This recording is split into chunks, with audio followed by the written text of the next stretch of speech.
Gloire à Dieu, alléluia, victoire, victoire, victoire, Jésus a sécoui, ça veut dire Jésus est ressuscité, joyeuse Pâques à toutes et à tous ceux-là qui me suivent partout à travers le monde. Bienvenue à une minute de prière de ce samedi et dimanche 20 avril 2025. Exceptionnellement, c'est pour 2 jours ce numéro parce que nous célébrons la Pâque la plus vieille et la plus grande fête chrétienne. Parce que c'est à partir de la Pâque que tout a commencé. Lorsque le Seigneur Jésus-Christ est ressuscité, la parole s'est accomplie, la mission est accomplie. Alors, que célébrons-nous à Pâques pour aujourd'hui ? Alors, pour beaucoup de gens, Pâques ne se limite qu'aux œufs colorés et aux lapins. Mais cela représente beaucoup plus et parlez-en aux enfants. Pâques est une fête chrétienne vieille de plus de 2000 ans de racines. Bien sûr, des racines juives, encore plus anciennes parce que les Juifs aussi fêtaient la Pâque, mais sans S. Mais sa signification est toujours très pertinente aujourd'hui. Alors, la base de l'histoire de Pâques, pendant la vie de Jésus-Christ sur terre, il a dû faire face à beaucoup d'opposition, vous le savez bien, principalement des chefs religieux juifs qui ne l'ont pas reconnu comme le Fils de Dieu. En effet, ils l'ont accusé de blasphémer et ont persuadé les fonctionnaires romains que Jésus devait être crucifié. Pourquoi ? Parce que la crucifixion, et surtout sur le bois, c'était réservé aux personnes qui étaient maudites. Alors il fallait le rabaisser jusqu'au plus haut point. Rabaisser jusqu'au plus haut point, c'est vraiment une figure de style. Donc on rabaisse quelqu'un jusqu'au plus haut point, mais c'est jusqu'au plus bas alors, devrais-je dire.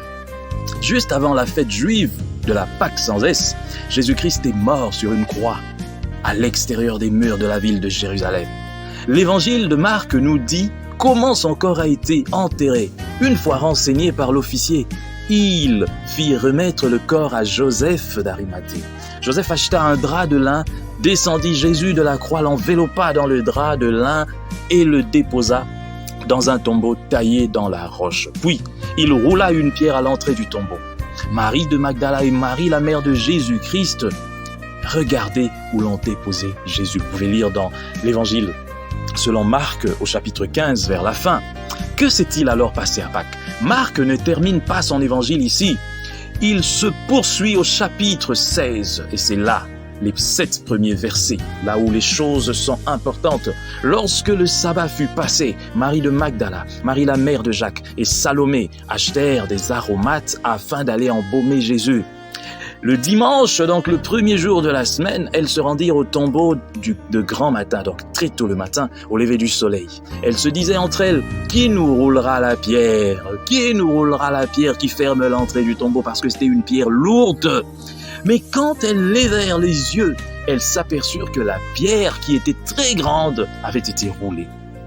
Elles pénétrèrent dans le tombeau, virent un jeune homme assis à droite, habillé d'une robe blanche éclatante, et elles furent épouvantées. Il leur dit, « N'ayez pas peur, vous cherchez Jésus de Nazareth, celui qui a été crucifié. Il est ressuscité, il n'est pas ici. Voici l'endroit où on l'avait déposé. Mais allez dire à ses disciples et à Pierre qu'il vous précède en Galilée. C'est là que vous le verrez comme il vous l'a annoncé. » Alléluia. Oh, des nombreux témoins. C'est ce qui s'est passé à Pâques. Jésus-Christ est ressuscité de la mort. Alléluia. Outre le récit de Marc, nous trouvons des descriptions de cet événement dans d'autres évangiles et dans diverses lettres du Nouveau Testament. Le tombeau est vide et les anges annonçaient la glorieuse nouvelle que Jésus avait vaincu la mort. Le tombeau est vide, le tombeau est vide, le tombeau est vide, Jésus a vaincu la mort. Des nombreux témoins oculaires avaient vu Jésus après sa résurrection. À diverses occasions, il est apparu à un ou plusieurs de ses disciples. Bien qu'ils aient d'abord eu beaucoup de mal à croire qu'il était vraiment ressuscité, ils ont finalement été convaincus par Jésus lui-même. Il leur a expliqué, ainsi il était écrit que le Messie souffrirait et qu'il ressusciterait le 3e jour et que la repentance et le pardon des péchés seraient prêchés en son nom à toutes les nations, à commencer par Jérusalem. Vous êtes témoins de ces choses. Alléluia. Aujourd'hui encore, chers frères et sœurs dans les Seigneurs, nous sommes témoins de ces choses. Nous qui avons cru en Jésus, qui avons cru en sa résurrection, nous sommes témoins de ces choses et nous devons témoigner. Nous devons prêcher que Jésus est ressuscité. Et lorsque Jésus est ressuscité, il a emmené avec lui, il a apporté avec lui la délivrance, il a apporté avec lui la guérison, il a apporté avec lui la fin de beaucoup de choses, des maladies, de la malédiction, la fin de beaucoup de choses, pour que nous puissions avoir le succès, la guérison, la délivrance. Si tu crois aujourd'hui, en cette Pâque, dans ta vie, beaucoup de choses vont changer. Jésus-Christ est ressuscité et il a ressuscité beaucoup de choses dans ta vie. Tout ce qui était mort dans ta vie est ressuscité aujourd'hui. Si tu le crois, tu peux dire Amen. Jésus-Christ est ressuscité. Qu'est-ce qui te tracassait dans ta vie? Aujourd'hui, en ce moment, si tu es connecté par le Saint-Esprit à ce mystère de la croix, tu peux recevoir la délivrance au nom de Jésus. Reçois cette délivrance. Tu peux recevoir la guérison au nom de Jésus. Quelle est cette maladie qui te trouble? Une maladie qui manque des médicaments. Mais aujourd'hui, au nom de Jésus, tu as reçu cette grâce par la résurrection de Jésus. Reçois cette guérison. Tu es guéri au nom de Jésus. Tu as souffert, tu es entré dans des dettes, tu as des difficultés financières, mais Jésus peut te sortir de ces difficultés. Crois seulement au nom de Jésus. Avec la résurrection, tu ressuscites, mais plus avec tes dettes. Pâques avec S est quelque chose à célébrer parce que la résurrection de Jésus n'est pas seulement un événement historique. Cela a d'énormes conséquences pour chaque chrétien tel que je viens de vous le dire. Paul a écrit à ces sujets dans 1 Corinthiens 15, du 17e au 21e verset. En effet, si les morts ne ressuscitent pas, Christ non plus n'est pas ressuscité. Or, si Christ n'est pas ressuscité, notre foi est inutile.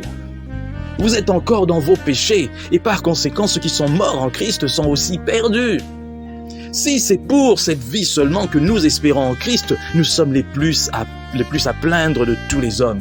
Mais en réalité, Christ est ressuscité. Alléluia. Christ est ressuscité. Dis Amen là où tu es. Précédant ainsi ceux qui sont morts. En effet, puisque la mort est venue à travers un homme, c'est aussi à travers cet homme qu'est venue la résurrection des morts. La résurrection de Jésus est donc la pierre angulaire de la foi chrétienne concernant la vie chrétienne. Si Jésus-Christ était resté mort, tout espoir serait perdu à jamais. Mais depuis qu'il est effectivement ressuscité, il y a un solide espoir au-delà de la tombe. Le tombeau est vide. Sa résurrection prouve qu'il a vaincu le péché, il a vaincu la mort et que tous seront rendus vivants en Christ. 1 Corinthiens 15, 22. C'est une excellente raison de célébrer. Si tu comprends le mystère de la croix, si tu comprends, c'est que tu as reçu par la Pâque, la résurrection de Jésus-Christ, tu ne peux que célébrer. Parce que c'est par la résurrection que nous avons tout reçu. Si aujourd'hui je peux prier, dire Seigneur, enlève en moi cette douleur, enlève cette maladie, Seigneur, pardonne-moi, Seigneur, fais ceci, c'est grâce à la Pâque. Sans la Pâque, tu ne pouvais même pas prier. C'est grâce à la Pâque que nous avons l'espoir et nous avons l'espérance, mais la conviction aussi que, bien que vivant sur terre, nous sommes déjà citoyens du ciel. Je bénis le Seigneur parce que c'est grâce à la Pâque que je peux vivre en paix avec mes enfants, que je peux marcher, que je peux avoir l'assurance d'avoir des anges tout autour de moi campés et que tous ceux-là qui me veulent du mal les rencontrent et ils ont peur. Sans la Pâque, je ne serais rien.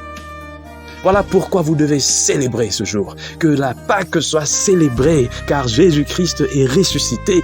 Alléluia. Je bénis le Seigneur pour vous tous qui m'avez suivi. Joyeuse Pâque partout là où vous vous trouvez. Et que Jésus soit glorifié dans nos vies. Alléluia. Amen. Joyeuse Pâque.